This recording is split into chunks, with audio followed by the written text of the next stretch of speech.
Question है, write a program to input a set of number stored in an array of size n to find out the factorial value of each number stored in an array। तो सबसे पहले हम क्या करते हैं, package को import करा लेते हैं, Java dot util dot strict semicolon class fact wide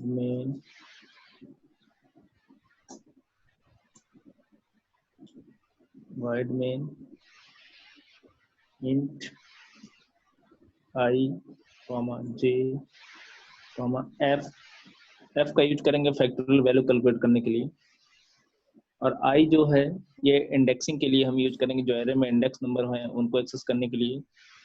जे का यूज हम करेंगे जो फैक्टोरियल वैल्यू के लिए हम लूप चलाएंगे उसके लिए।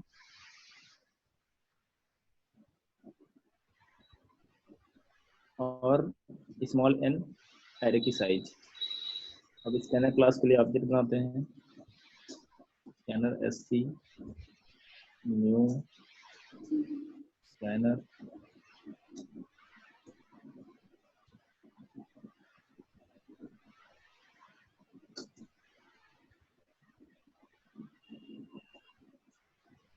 System dot in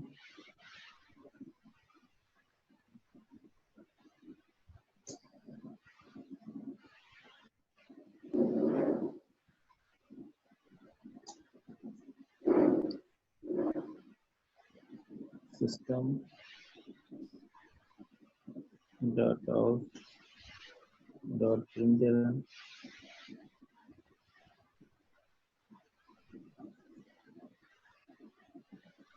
enter the size of an array, enter the size of an array, n is equal to sc dot next int। अब हम क्या करेंगे, एरे को डिफाइन कर लेंगे, इक्वल टू न्यू, यहाँ पे हम दे देंगे एरे,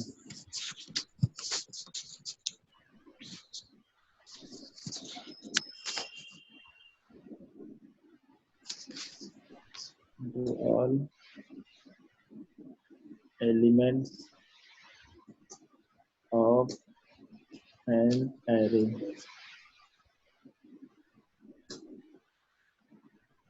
सेमीकोलन। फॉर लूप चलाएंगे इंडेक्सिंग के लिए, i equal to 0, i less than n, i plus plus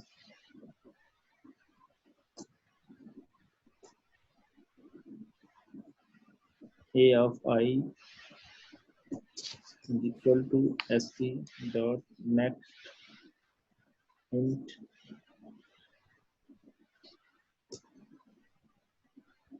okay. अब ये जो मेथड है, ये जो कोड है, ये क्या करेगा, सेट ऑफ नंबर्स को एरे के अंदर इनपुट करेगा। इसको हम कई बार एक्सप्लेन कर चुके हैं, है ना। अब हम क्या करेंगे, अब हमको कोड लिखना है कि फैक्टोरियल वैल्यू कैसे कैलकुलेट करना है।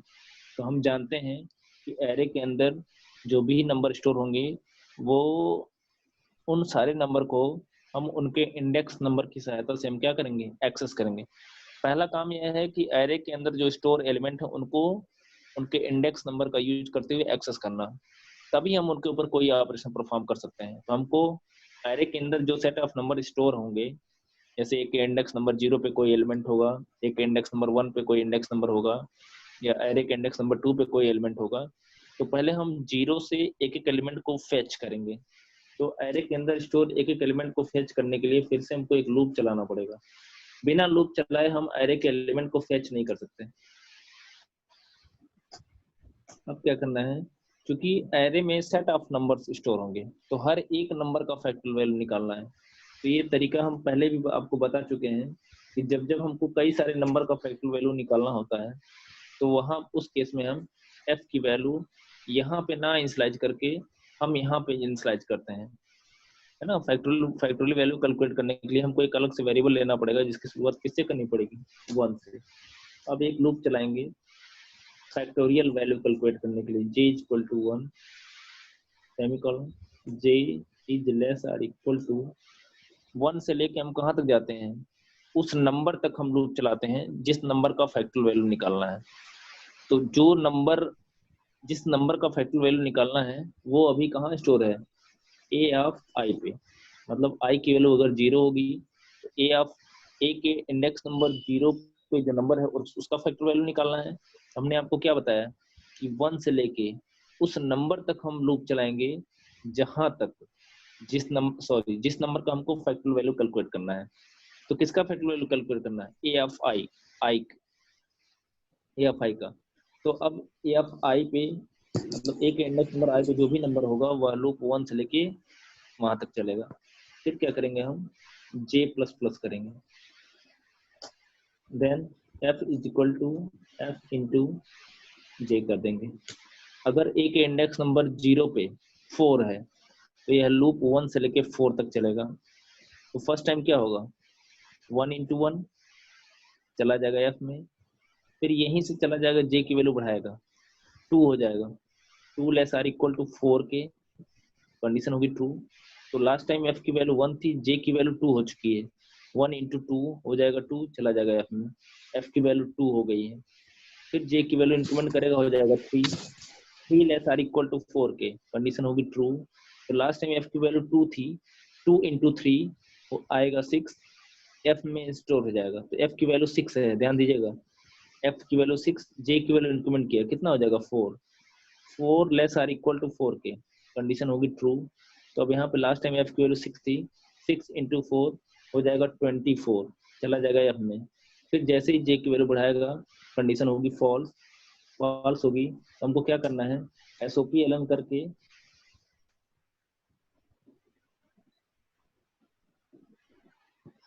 वैल्यू को प्रिंट करा देना है, factorial value of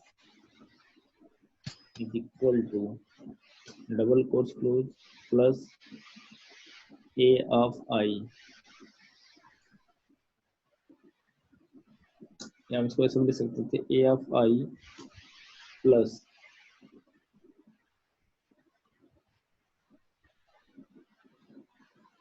is equal to, double quotes में कर देते हैं, फिर प्लस किसकी वैल्यू, f की, प्रिंट करा दूंगा।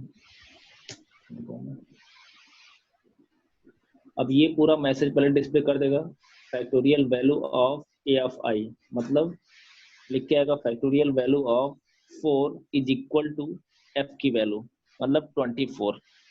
और आपको पता है कि 4 फैक्टोरियल 4 की वैल्यू कितनी होती है, 24। फिर फॉर लूप को क्लोज कर देंगे, मेन मेथड को क्लोज कर देंगे, क्लास को क्लोज कर देंगे। अब देखिए जब 24 प्रिंट कर दिया, फिर जाएगा कहाँ पे, i को इंक्रीमेंट करेगा, i को इंक्रीमेंट करेगा। तो अगर n में हमने 5 लिया हुआ है तो i की वैल्यू लास्ट टाइम कितनी थी, ये मान लीजिए हमारा एरे है,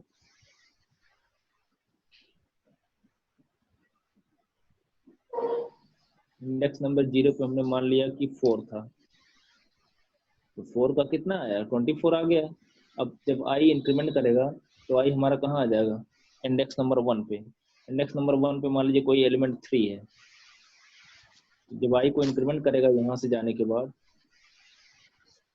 i की वैल्यू कितनी हो जाएगी, i की वैल्यू 1 हो जाएगी, 1 लेस देन 5 की कंडीशन होगी ट्रू। तो फिर से f की वैल्यू कितनी हो चुकी थी, 24, क्योंकि 4 का फैक्टर वैल्यू लास्ट टाइम 24 आया था। तो फिर से f की वैल्यू किससे स्टार्ट हो जाएगी, 1 से। अगर 1 से स्टार्ट नहीं करेंगे तो फैक्टोरियल 3 का मान आपका अधिक हो जाएगा, जबकि फैक्टोरियल 3 की वैल्यू कितनी होती है, 6 होती है। इसलिए हम क्या करेंगे, हर बार हमको जब जब न्यू नंबर का फैक्टोरियल वैल्यू कैलकुलेट करने जाएंगे तो हर बार f का मान 1 चाहिए। यहाँ से फिर यहाँ आएगा j की value 1 is less or equal to a of 1, a of 1 means 3, 1 is less or equal to 3 की कंडीशन होगी ट्रू, फिर j को इंक्रीमेंट करेगा हो जाएगा 2 लेस आर इक्वल टू 3 के कंडीशन होगी ट्रू, 1 इंटू 2 हो जाएगा 2, फिर j को इंक्रीमेंट करेगा 3 हो गया, 3 लेस आर इक्वल टू 3 के कंडीशन होगी ट्रू, 2 इंटू 3 हो जाएगा 6, f में असाइन होगा तो f की वैल्यू हो जाएगी 6, फिर j की वैल्यू बढ़ाएगा, जैसे ही j की वैल्यू 4 होगी कंडीशन होगी फॉल्स होगी, तो फिर आएगा प्रिंट करेगा क्या, factorial value of a of 1, a of 1 पे कौन सी वैल्यू है 3, तो लिख के आएगा factorial value of 3 is equal to 6। इस तरीके से एरे के अंदर जितने भी नंबर होंगे सारे के सारे नंबर 1 बाय 1 करके एक्सेस होते जाएंगे और उनका फैक्टर वैल्यू कैलकुलेट होता जाएगा और उनका आउटपुट भी जो भी रिजल्ट होगा उसका प्रिंट होता जाएगा।